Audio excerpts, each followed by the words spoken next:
السلام علیکم دوستان عزیز. روزی شما بخیر و شادی باشد.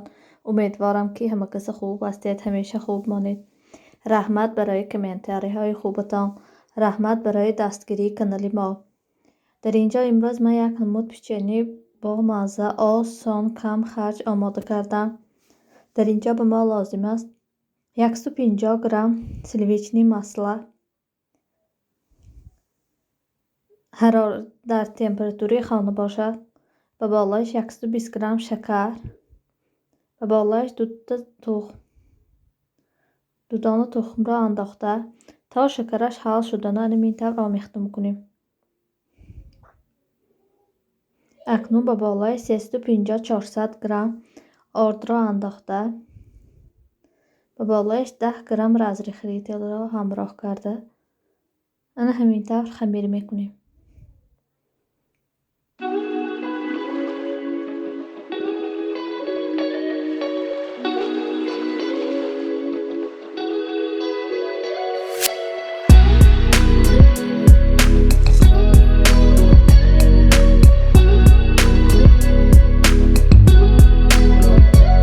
خمیرمان باید سخت کک باشد. برای آنکه این خمیر را از میسربکه میگذرانیم، برای اره آمدنش خمیر را سخت کک کرده میاشاریم. در یخدان در مدت نیم ساعت تا 1 ساعت به یخدان میگذاریم.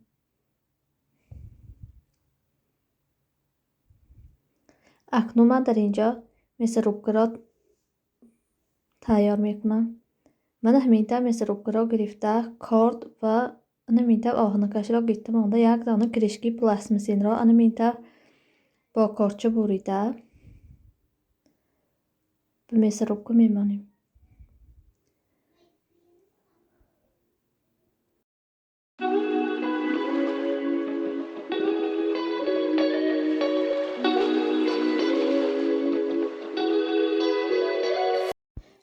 اکنون به زبالچه ها تقسیم کرده از میسربکه میگذرانیم.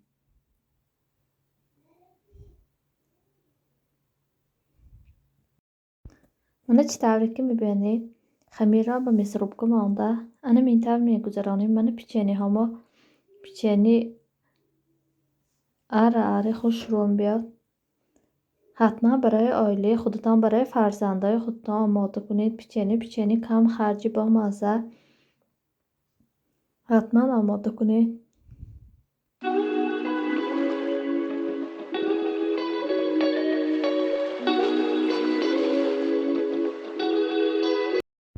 اکنون همه‌اش را از میسربکه گذرانده به لیست دخافکه ما میمانیم. در حرارت 170 درجه در مدت 15 دقیقه به دخافکه میگذاریم.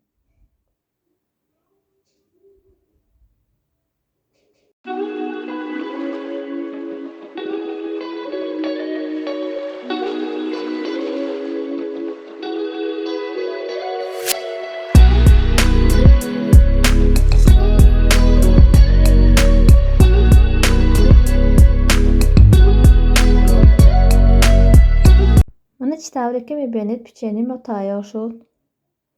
پیچنی در حقیقت پیچنی نقص بیاد حتما تیار کنید.